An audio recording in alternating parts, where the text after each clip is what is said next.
Dear students, welcome to एडोमीर physics. आज हम स्टार्ट करने जा रहे हैं आईसीएससी क्लास 9 का तीसरा चैप्टर, जिसका नाम है लॉज ऑफ मोशन। पूरी चैप्टर को 5 मेजर पार्ट्स में डिवाइड किया जा सकता है, जो कि लिस्टेड है नीचे। आज इस लेक्चर पे हम फर्स्ट 2 टॉपिक कवर करेंगे, जो है force and Newton's first law of motion. बाकी जो 3 टॉपिक्स है वो हम अगले 2 या 3 लेक्चर्स में कंप्लीट कर देंगे। तो लेक्चर बहुत ही इंटरेस्टिंग होने वाला है, कॉपी और पेन लेके बैठ जाइए। So let's start. तो स्टार्ट करते हैं फोर्स से। यहाँ पे हम पढ़ेंगे डेफिनेशन ऑफ फोर्स। अगर एक ऑब्जेक्ट पे फोर्स अप्लाई किया जाए तो क्या क्या हो सकता है, वो चीज़ यहाँ पे समझेंगे, और डिफरेंट टाइप्स ऑफ फोर्सेस भी यहाँ पे पढ़ेंगे।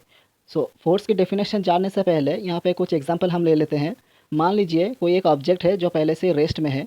अगर इसके ऊपर एक फोर्स अप्लाई किया जाए तो क्या हो सकता है।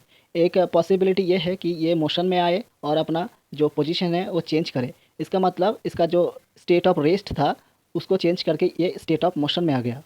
अब एक ऑब्जेक्ट लेते हैं जो पहले से ही मोशन में है, और अगर इसके ऊपर एक फोर्स अप्लाई किया जाए तो क्या होगा, इसका वेलोसिटी चेंज होगा। मान लीजिए ये पहले v1 वेलोसिटी से आ रहे हैं और फोर्स अप्लाई करने के बाद इसका वेलोसिटी चेंज होकर v2 हो गया।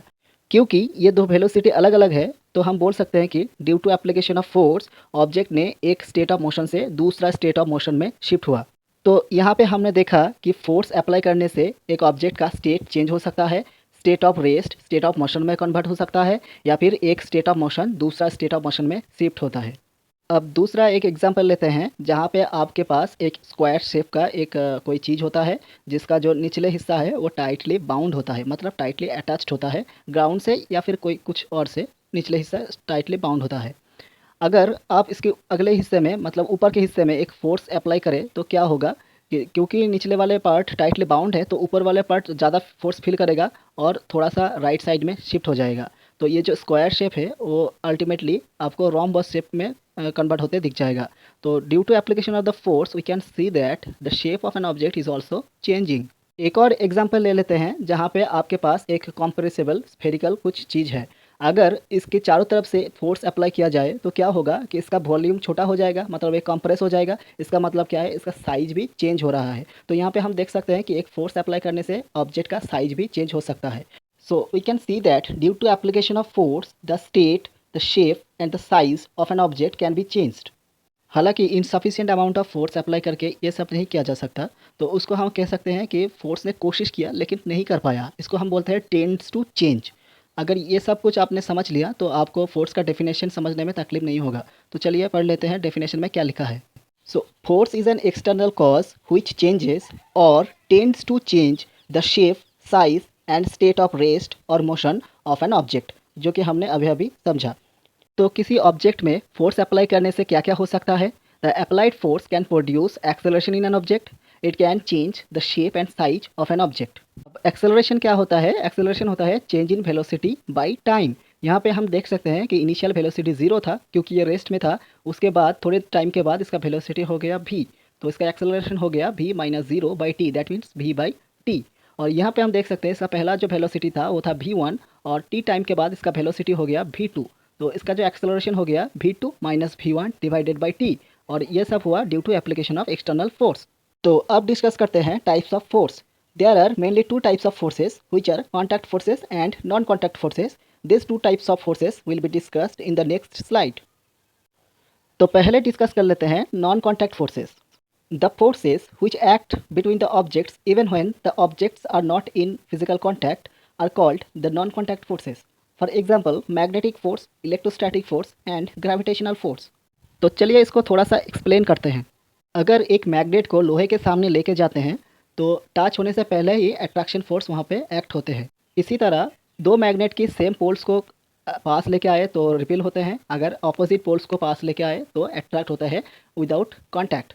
So magnetic force is a non contact force. एक एटम की जो सेंटर है वहाँ पे प्रोटॉन्स रहते हैं जिसका चार्ज पॉजिटिव होते हैं, और उसके बाहर ऑर्बिट्स में इलेक्ट्रॉन्स रहता है जिसका चार्ज नेगेटिव होते हैं। ये जो प्रोटॉन्स और इलेक्ट्रॉन्स है ना, इसके बीच कोई टच या फिर कॉन्टैक्ट नहीं होता, फिर भी उसके बीच में एक अट्रैक्शन फोर्स वर्क करता है जिसका नाम है electrostatic force. So electrostatic force is also a non contact force. अगर अर्थ सरफेस से एक बॉल को ऊपर फेंका जाए तब बॉल और अर्थ के बीच कोई कॉन्टैक्ट नहीं रहता, फिर भी अर्थ उसको नीचे खींच लेते हैं बाय द ग्रेविटेशनल फोर्स। तो ग्रेविटेशनल फोर्स भी एक नॉन कॉन्टैक्ट फोर्स है। और एक टाइप का फोर्स होता है जो है कॉन्टैक्ट फोर्स। वो तब एक्ट होते हैं जब ऑब्जेक्ट्स कांटेक्ट में हो।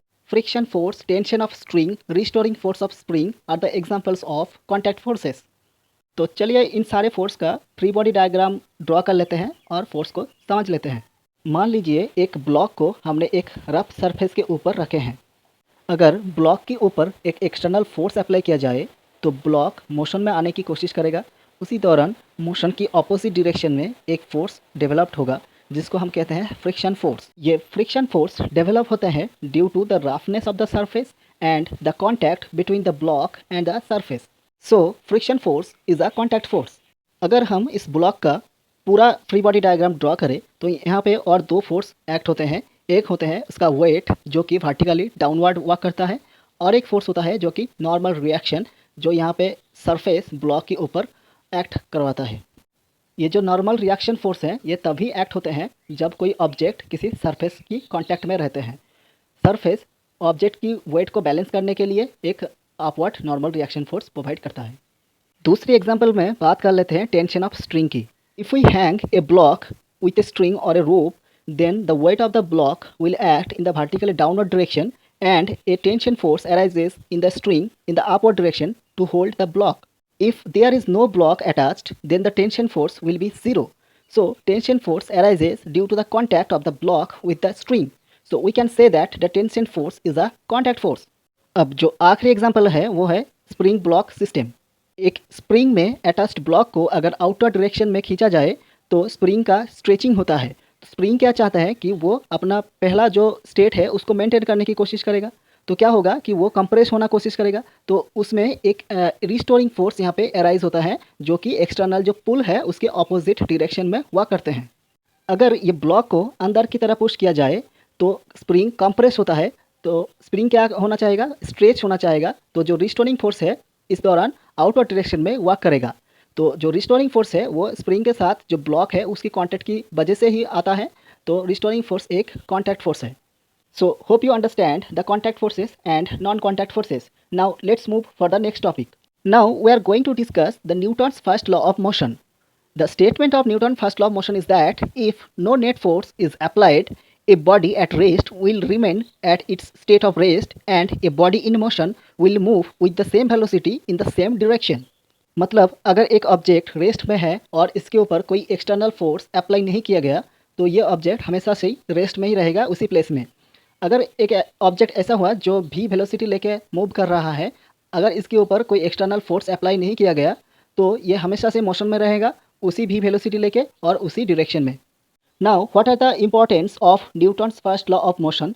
The Newton's first law of motion gives the definition of force and gives the concept of inertia of an object. अब जो फोर्स है उसके बारे में हम पहले पढ़ चुके हैं। फोर्स होता है एक एक्सटर्नल कॉज जो एक ऑब्जेक्ट के स्टेट, शेप एंड साइज को चेंज करता है। और अब हमें पढ़ना है इनर्शिया के बारे में। तो इनर्शिया क्या होता है? Inertia is the tendency of a body to maintain its present state of rest और मोशन। इनर्शिया दो टाइप के होते हैं, एक इनर्शिया ऑफ रेस्ट एंड दूसरा होता है inertia of motion. Newton's first law में हमने देखा कि अगर कोई एक रेस्ट ऑब्जेक्ट है और उसके ऊपर अगर कोई फोर्स अप्लाई नहीं किया गया तो वो ऑब्जेक्ट हमेशा से रेस्ट में रहेगा वहीं प्लेस पे।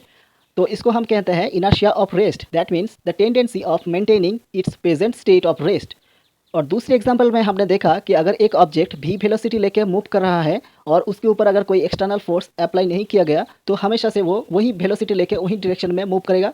तो इसको हम बोलते हैं inertia of motion. That means tendency of maintaining the present state of motion. Inertia of rest and inertia of motion की काफ़ी सारे एग्जाम्पल्स टेक्स्ट बुक में हैं, आप वो फॉलो कर सकते हैं।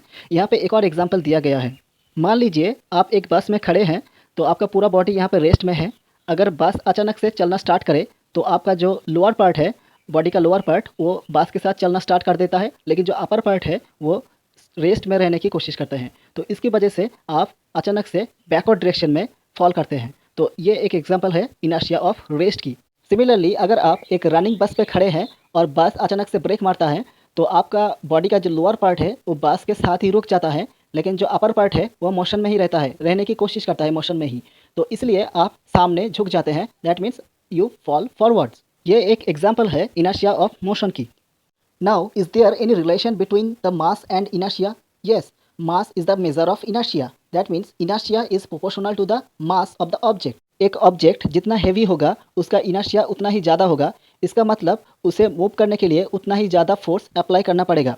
इसीलिए एक भारी वस्तु को मूव करवाना ज़्यादा डिफिकल्ट होता है compare to a lighter object. एक और टॉपिक यहाँ पे दिया गया है जो है गैलीलियोस लॉ ऑफ इनर्शिया। ये जो लॉ है ये न्यूटन्स फर्स्ट लॉ से मिलता जुलता है। इसको आप एक बार पढ़ लीजिए। अब तक हमने जो पढ़ाया है उसके अंदर क्या क्या इंपॉर्टेंट क्वेश्चन आते हैं वो सब हमने यहाँ पे लिस्ट कर दिया है। आप इसको स्क्रीनशॉट ले लीजिए और अपनी कॉपी में इसको एक नोट की तरह बना लीजिए। अगर आप चाहते हैं कि हम नोट बना के यूट्यूब में शेयर करें तो कमेंट बॉक्स में ज़रूर लिखिए। आज का वीडियो बस यहीं तक है।